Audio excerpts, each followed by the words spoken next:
নমস্কার বন্ধুরা, নিখিল dimmer comedy ভিডিওতে তোমাদের সকলকে স্বাগত জানাই। আশা করি তোমরা সকলেই ভালো আছো। দিনটা ছিল 3 ফেব্রুয়ারি, সোমবার, সরস্বতী পুজোর দিন। এখন বাজে ভোর 5:30। আমরা সকাল সকাল গপুকে নিয়ে বেরিয়ে পড়েছি দিদির বাড়ির উদ্দেশ্যে। আর দেখো, বাড়ি থেকে বেরিয়েই গেটের সামনেই আমাদের সরস্বতী ঠাকুরের পুজো হবে। তার জন্য এখানে একটা স্টেজ করে ঠাকুর নিয়ে এসে রেডি করা আছে। আর এদিকে দিদির বাড়ির উদ্দেশ্যে বেরিয়ে পড়লাম ঠিকই, কিন্তু নিজেকে যেন একটু ভয়ও লাগছে। কি করে নিয়ে যাব এই বাচ্চাগুলোকে? এখনও তো ভালোভাবে সকালটাও হয়নি। যাই হোক, ভয় ভয় করতে করতে দিদির বাড়িতে পৌঁছেই গেলাম। গিয়ে দেখলাম যে ছোটো মানুষ চন্দন বাটা শুরু করে দিয়েছে। আর এই যে দুই মহারানী মিলে আলপনা দিচ্ছে। ওরা জানো তো সারা রাত ঘুমায়নি, সারা রাত জেগে আলপনা দিচ্ছে। কে ঠাকুরের জোগাড় করছে, এই করতে করতেই ওদের সকাল হয়ে গেছে। কারণ কি, ঠাকুরমশাই সকালবেলাতেই আসবে। তারপরেই ভিতরে ঢুকে দেখলাম বড়দিদি জোগাড় করছে। ওমা, তারপরে দেখি সমস্ত জোগাড় পুরো রেডি হয়ে গেছে। এখানে মাতন রানী আর বড়দিদি দুজনে মিলে সমস্ত জোগাড় করেছে। বন্ধুরা, তোমরা নিশ্চয়ই ভাবছো দুটো ঠাকুর কেন? এই হলুদ শাড়ি পরাটা হচ্ছে 2024-এর ঠাকুর, আর এই নীল শাড়ি পরাটা হচ্ছে এই বছরের ঠাকুর। এই হলুদ শাড়ি পরা ঠাকুরটা ভাসান হয়ে যাবে। আর তারপরেই দেখলাম যে নারকেল নাড়ু, ক্ষীরের নাড়ু এখানে রাখা আছে। এই সব নাড়ুগুলো আমরা রাত্রিবেলা করে রেখে বাড়ি গিয়েছিলাম। আর এই যে ঠাকুরমশাই তারপরে দেখলাম এসে গেছে। এসে উনি সব কিছু জোগাড় করতে শুরু করে দিয়েছেন। জোগাড় হয়ে গেলেই উনি পুজোয় বসে যাবেন। আমাদের সব কিছু রেডি হয়ে গেছে, এবার ওনার রেডি করার পালা। উনি রেডি করেই পুজোয় বসে গেলেন। তারপরে মোটামুটি পুজো শেষের দিকে হোমটা হয়ে গেলেই পুষ্পাঞ্জলি দেওয়া হবে।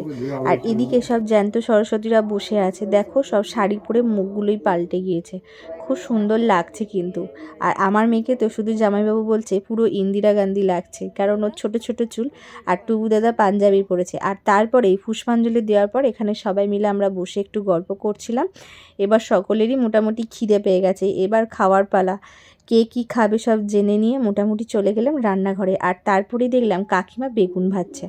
বেগুন ভাজাটা হয়ে গেলেই আলু চচ্চড়ি হবে আর পরোটা হবে। তারপরেই বড়মা ভাতের হাঁড়িটা বসিয়ে দিয়েছিল। আর তারপরেই দেখো যে আলু চচ্চড়িটা হয়ে গেছে। সবাই মিলে খেয়ে নেওয়া হলো। আর তারপরে আমি আর কাকিমা দুজনে মিলে রান্নাঘরে ঢুকে পড়লাম। কাকিমা আমাকে বলল, তুই কিছুটা কপি ভাজ, আমি কিছুটা কপি ভাজি, তাহলে তাড়াতাড়ি হয়ে যাবে। বলতে কাকিমা ওদিকে ভাজছিল, আর তারপরে আমিও এদিকে কিছুটা ফুলকপি নিয়ে ভাজতে শুরু করে দিয়েছি। দুজনে মিলে করলে কি হবে, তাড়াতাড়ি করে হয়ে যাবে। সেই জন্য দুজনে মিলে ঠিক করলাম যে চলো কিছু কিছু করে নিয়ে করে নিই। বলতে তারপরে ফুলকপির তরকারিটা হয়ে যাওয়ার পরেই কাকিমা চিংড়ি মাছের মালাইকারিটা বসিয়ে দিয়েছিল। আর যা দারুণ একটা কালার এসেছে, তোমরা দেখেই বুঝতে পারছো যে টেস্টটা কতটা সুন্দর হয়েছে। আর তারপরেই বড় মা এদিকে কুলের চাটনিটা করছিল। আহা, যা গন্ধ উঠেছিল, পুরো জিভে জল চলে আসছিল। আর তারপরে বৌদি বলল, ভেটকি মাছটা যেহেতু নুন হলুদ মাখানো আছে, তাহলে একটুখানি ভিনিগারটা মাখিয়ে ফেলি। বলতেই বৌদি ভিনিগারটা মাখিয়ে ফেললো। তারপরেই পায়েসটা যেহেতু রেডি হয়ে গিয়েছিল, এখানে পায়েসের মধ্যে গুড় মেশানো হচ্ছিল। আর গুড়ের পায়েস খেতে কিন্তু খুব ভালোই লাগে, তাই গুড়ের পায়েসটাই হয়েছিল। তারপরেই কাকিমা আমাকে ডেকে নিল, বলল, এই চলে আয় এখানে। বলতে আমি রান্নাঘরে যেতে কাকিমা আমাকে বলল, চ দুজনে মিলে মাছটা ভেজে ফেলি। তারপরেই দুজন মিলে সব মাছগুলো ভেজে ফেলেছিলাম। কাকিমা তারপর ঝালটা করে নিল। আর চলো তোমাদের দেখিয়ে দিই আজকে আমাদের কি কি রান্না হয়েছে। কপির রসা হয়েছিল, বেগুন ভাজা, কুলের চাটনি, পায়েস, চিংড়ি মাছের মালাইকারি, মুসুর ডাল, ঝুড়ালু ভাজা, আর হয়েছিল পেঁয়াজকলি দিয়ে ভেটকি মাছের ঝাল। এবার খাওয়া দাওয়া করার পালা। প্রথমেই বড় মা প্রিয়বাবুকে খাবার দিতে চলে এসেছে। চলো দেখে নিই।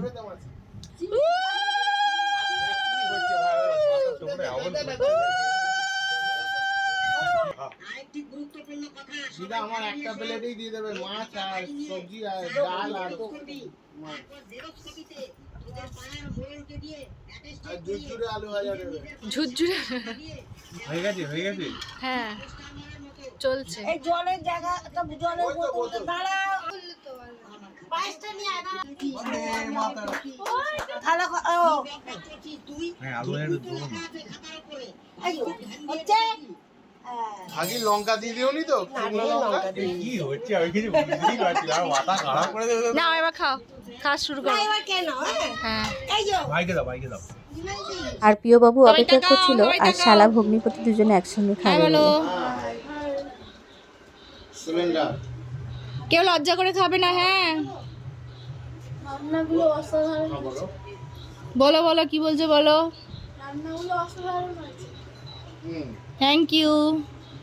রেডি চলছে, রেডি হচ্ছে বলেছি।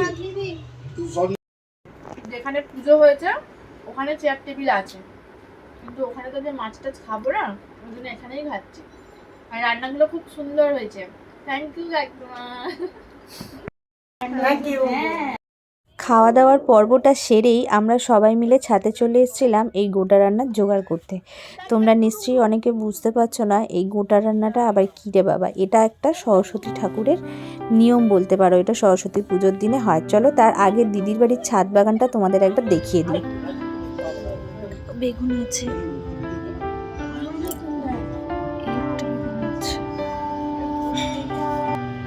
এই দেখো সবেদা হয়েছে।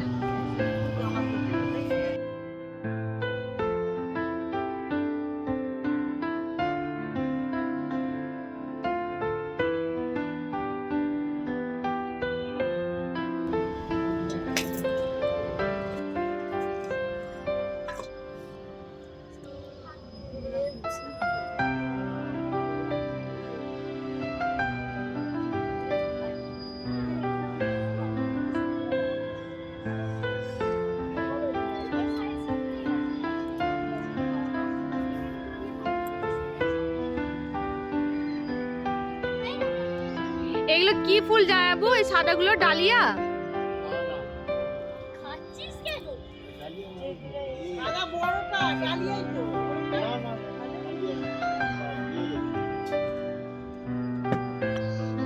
গাছ ভর্তি টমেটো হয়েছে,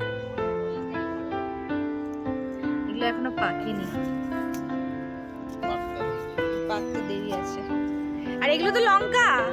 ও এরকম, এগুলো কি লঙ্কা? ও লঙ্কা, ও এটা সূর্যমুখী লঙ্কা। আর এই দেখো কত লঙ্কা হয়েছে।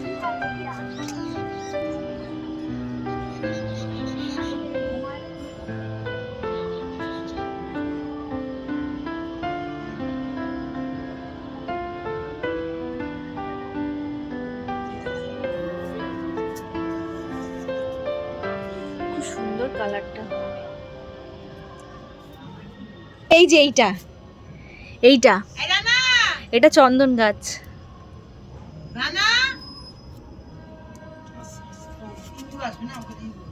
আর এইটা হচ্ছে ড্রাগন গাছ। এটাতে জানো তো 2টো ড্রাগন হয়েছিল, খুব মিষ্টি। আমাদের গপুকে পাঠিয়েছিল দিদি। তারপর ছাদের সব কাজ ছাড়া হয়ে যাওয়ার পর মোটামুটি সন্ধে হয়ে গেল। তারপরে নিচে এসে দেখলাম যে বৌদি ঠাকুরের ভোগের জোগাড় করছে। এখানে আলু ভাজা হয়ে গেছে, এখন পটল ভাজছে, এরপরেই বেগুন ভাজবে। বেগুনটা ভাজা হয়ে গেলে তারপরে লুচির পালা। একে একে সব ভোগগুলো কমপ্লিট হয়ে গেছে। আর ঠাকুর মশাইও এদিকে চলে এসছে ঠাকুর পুজো করার জন্য। যেহেতু সন্ধেবেলা ঠাকুরকে ভোগ দেওয়া হবে আর আরতিটাও তো হবে, সেই জন্য ঠাকুরমশাই এসে ঠাকুরমশাইয়ের কাজ শুরু করে দিয়েছে। আর এদিকে পুজো হতে হতে দেখলাম যে 1 গামলা কড়াই ভেজানো আছে। এগুলো সবই কিন্তু ওই গোটা রান্নাতেই দেওয়া হবে। আর দিদি এদিকে সন্ধে যেহেতু হয়ে গেছে, গোটা রান্নাটা রান্না করতে বসে গেছে। চলো গোটা রান্নায় কি কি দেওয়া হবে সবটা তোমাদের দেখাই। এটা হচ্ছে গোটা কড়াইশুঁটি, গোটা আলু, গোটা শিম, গোটা রাঙালু। আর শাকের গামলাটা তোমাদের দেখাচ্ছি, দাঁড়াও একটু পরে। ওগুলো এখন ধুতে নিয়ে গেছে, ধুয়ে নিয়ে আসুক তারপরে তোমাদের দেখাচ্ছি। আর এই চুবড়ির মধ্যে যেগুলো দেখতে পাচ্ছ, এই যে গোটা শাক, সব সবজিগুলোই কিন্তু গোটা দেওয়া আছে। শুধু বেগুনটা একটু কেটে নেওয়া হয়েছিল, মাঝখান থেকে পোকা আছে কিনা সেটা দেখে নেওয়া হয়েছে। আর দেখো সব শাক চলে এসছে এখানে। এই শাকগুলো হচ্ছে কী শাক বলো তো? এইগুলো হচ্ছে শীষ পালং। তারপরেই গোটা রান্নাটা রান্না হয়ে যাওয়ার পরেই আমরা নিচে চলে এসেছিলাম একটু ফুচকা খাওয়ার জন্য। আর দিদি যেহেতু ফুচকা খাবে না, সেই জন্য ও পাপড়ি চাট খাচ্ছিল। ওর পাপড়ি চাট খেতে খেতে একটু দেখিয়ে দিলাম তোমাদের। দিদি একা যে পাপড়ি চাটটা খেয়েছে তেমন কিন্তু নয়, আমরা সবাই একটু একটু খেয়েছি। আর দারুণ টেস্ট, সেটা ওর এক্সপ্রেশন দেখেই বুঝতে পারছো যে কেমন হয়েছে। আর তারপরেই আমাদের 2 থালা ফুচকা চলে এসেছিলো। ফুচকা খাওয়ার এখন কম্পিটিশান চলবে। না ওই জন্য এই রাখার জন্য বাকি আছে। বাটিটা কোথায় রাখলি? বাটি আর জামাইবাবু ফুচে রাখেন বাটির জলটা আপনার ফুচের জলটা পড়ুক না কি হবে তা খাচ্ছে কে কোনো সত্যি ডাক্তার দেখাতেই হবে জামাইবাবুকে না হলে সবাই মিলে মোটামুটি পেট ভরেই ফুচকা খাওয়াটা হলো। এরপরে তো রাত্রিরে খাওয়ার জোগাড়টা করতে হবে না। আর রাত্রিরের মেনুতে ছিল শাহি পনির আর রুমালি রুটি। রুমালি রুটিটা কিন্তু হোটেল থেকে আসবে, আর এদিকে শাহি পনিরটা কাকিমাই বানাচ্ছে। এদিকে মোটামুটি পনিরটা একদম কমপ্লিট হয়ে গেছে, লাস্ট স্টেজ চলছে। আজ ভিডিওটা এই পর্যন্তই থাক, আবার ফিরে আসবো নতুন কোনো ভিডিও নিয়ে। ভিডিওটা যদি তোমাদের ভালো লাগে অবশ্যই একটা লাইক দিও। Tata, bye bye, good night.